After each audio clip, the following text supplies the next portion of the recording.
ಕುಮಾರ್ ಅವರು ನನ್ನ ಹೆಸರು ಪ್ರಸ್ತಾಪ ಮಾಡಿದ್ರು. ಅದಕ್ಕೊಂದು ನಿಮಿಷ ಅವಕಾಶ ಕೊಡಿ. ಧನ್ಯವಾದಗಳು. ಅರುಣ್ ಕುಮಾರ್ ಅವರು ಮಾತಾಡೋ ಸಂದರ್ಭದಲ್ಲಿ ರಾಜ್ಯಪಾಲರ ಭಾಷಣದ ವಿಚಾರದಲ್ಲಿ ನಮ್ಮ ವಿರೋಧ ಪಕ್ಷದ ನಾಯಕರು ವಿಷಾದ ವ್ಯಕ್ತಪಡಿಸಿದರು ಅಂತ ಹೇಳಿ, ನನ್ನ ವಿಚಾರದಲ್ಲ, ಅವರು ವಿಷಾದ ವ್ಯಕ್ತಪಡಿಸಿದ್ದು ಸಂವಿಧಾನದ ಪುಸ್ತಕವನ್ನು ಅರಿದಕ್ಕೋಸ್ಕರ ವಿಷಾದ ವ್ಯಕ್ತಪಡಿಸಿದರು ಅಂತ ನಿಮಗೆ ಸ್ಪಷ್ಟಪಡಿಸಲಿಕ್ಕೆ ಇಚ್ಛೆ ಬೀಳ್ತೇನೆ. ವಸಂತ್ ಕುಮಾರ್ ಸಭಾಪತಿಗಳೇ, ಮತ್ತು ನಾನು ಕೂಡ ವಿಷಾದ ವ್ಯಕ್ತಪಡಿಸಿದೆ. ವಿಷಾದ ಯಾಕೆ ವ್ಯಕ್ತಪಡಿಸಿದೆ ಅಂದರೆ, ನಮ್ಮ ಸಂಸದೀಯ ಸಚಿವರು ಮಾನ್ಯ KH ಪಾಟೀಲ್ರು, ನಮ್ಮ ಸಭಾನಾಯಕರು HK ಪಾಟೀಲ್ರು, ಬೋಸರಾಜ್ ಅವರು ಮತ್ತು ಸಲೀಂ ಅಹಮದ್ ರವರು ಚೇರ್ಮನ್ರು ಈ ಥರ ಆದೇಶ ಮಾಡಿದ್ದಾರೆ, ನೀವು ವಿಷಾದ ವ್ಯಕ್ತಪಡಿಸಬೇಕು ಎಂದು ನಾನು ವಿಷಾದ ವ್ಯಕ್ತಪಡಿಸಿದೆ. ರವಿಕುಮಾರ್ ಸಭಾಪತಿಗಳೇ, ಒಂದು ನಿಮಿಷ ಇದನ್ನು ತಿಳಿಸಬೇಕು. ಯಾಕೆಂದ್ರೆ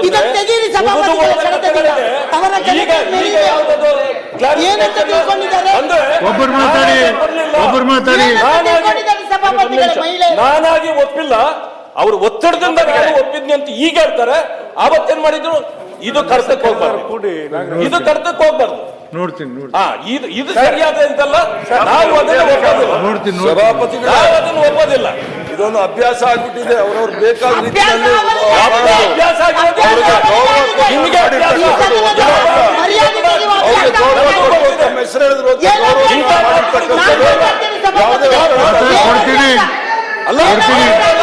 ನೋಡಿ, ಎಲ್ಲರೂ ಮಾತಾಡಿದ್ರೆ ನೋಡಿ, ಎಲ್ಲರೂ ಕಟ್ಕೋರಿ. ಭಾರತಿ ನೋಡ್ರಿ, ಏನು ಉಲ್ಲೇಖ ಮಾಡಿದ್ರು ಅವರು? ರೀ ಭಾರತಿ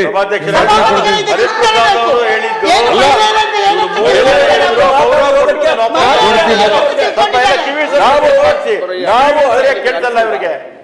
ಹರಿಪ್ರಸಾದ್ ಹೇಳಿದ್ರು ಅಷ್ಟು ಕೆಟ್ಟದಾಗಿ ಮಾತಾಡಿ ಏನು ಅನ್ಸಲಿಲ್ಲ. ಕೇಳ್ತಲ್ಲ ನಿಮಗೆ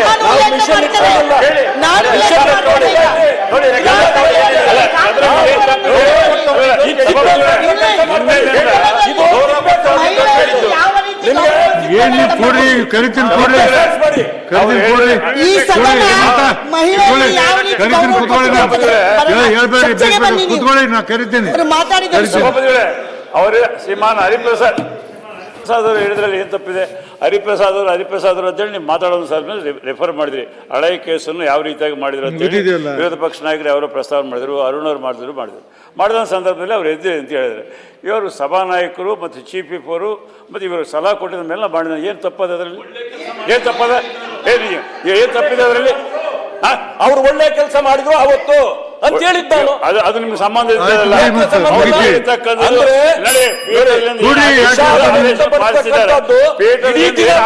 ಆದೇಶವನ್ನು ಪಾಲಿಸಿದ್ದಾರೆ. ನೀವು ತಯಾರಿಲ್ಲ, ಗೊತ್ತಾಯ್ತಾ? ಮಾರ್ಗದರ್ಶನಕ್ಕೆ ತಯಾರಿಲ್ಲ. ನಾವು ಪಾಲಿಸ್ತೀವಿ, ನಾವು ಸಂವಿಧಾನಕ್ಕೆ ಬದ್ಧವಾಗಿದ್ದೀವಿ.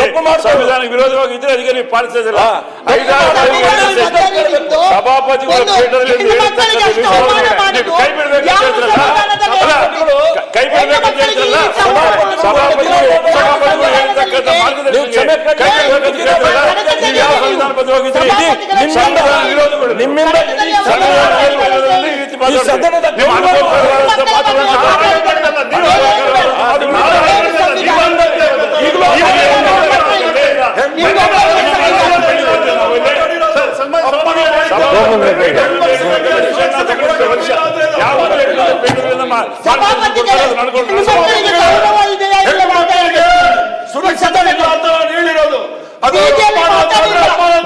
ಕೇಳಿ ಅವ್ರು ಮಾತಾಡಿ ಕೇಳ್ರಿ, ಕೇಳಿ ಅವ್ರು ಮಾತಾಡ್ತಾರೆ, ಅವ್ರು ಏನ್ ಹೇಳ್ತಾರೆ ಕೇಳಿ. ಸಭಾಪತಿಗಳೇ, ಒಬ್ಬರು ಮಾತಾಡ್ರಿ, ಒಬ್ಬರು ಮಾತಾಡ್ತಾರೆ. ಅಭ್ಯಾಸ ಆಗೋಗ್ಬಿಟ್ಟಿದೆ, ಟ್ರೈನಿಂಗ್ ಸರಿಯಾಗಿ ತಗೊಂಡಿಲ್ಲ. ನಾನು ಬಹಳ ಸ್ಪಷ್ಟವಾಗಿ ಹೇಳಿದ್ದು ಹೆಣ್ಮಕ್ಳು ಸುರಕ್ಷಿತರಾಗಿಲ್ಲ ಅಂತ ಹೇಳಿ. ಅದು ಅಪಮಾನನೇನು? ಅಪಮಾನನ? ಕಡತ ತೆಗೀರಿ. ಅಪಮಾನನೇನು? ಏನಿದೆ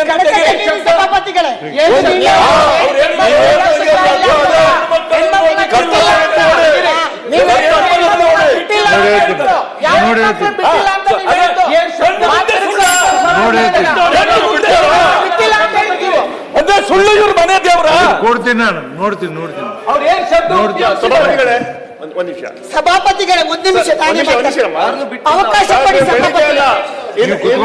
ದಯವಿಟ್ಟು ಇನ್ನ ನೀವು 4 ಗಂಟೆ ಕೊಟ್ಟು ಕೂಡ ಸಭಾಪತಿಗಳೇ. ಇದೇ ಮೊಂಡುವಾದ ಮಾಡ್ತಾನೆ ಇರ್ತಾರೆ ಅವರು. ಏನ್ರಿ ಮೊಂಡುವಾದ? ನಮ್ಮ ಪ್ರಶ್ನೆ ಅಂತ ಹೇಳಿದ್ರೆ ಅಷ್ಟೇ, ಏನ್ರಿ ಮೊಂಡುವಾದ ಇದು? ಸಿ.ಟಿ. ರವಿ ಅವರು ವಿಷಾದ ವ್ಯಕ್ತಪಡಿಸಬೇಕಂತ ಹೇಳ್ತಾ ಇದೀವಿ.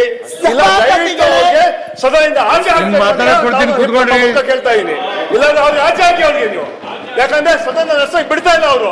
ನಾವು ನೋಟಿಸ್ ಕೊಡ್ತೀನಿ, ಅವ್ರನ್ನ ನೇಮ್ ಮಾಡ್ಬೇಕು. ನಾವು ಕಳ್ಸಿಕೊಡ್ತಾ ಇದೀವಿ, ದಯವಿಟ್ಟು ನೇಮ್ ಮಾಡ್ಬೇಕು ನೀವು ಅವ್ರಿಗೆ.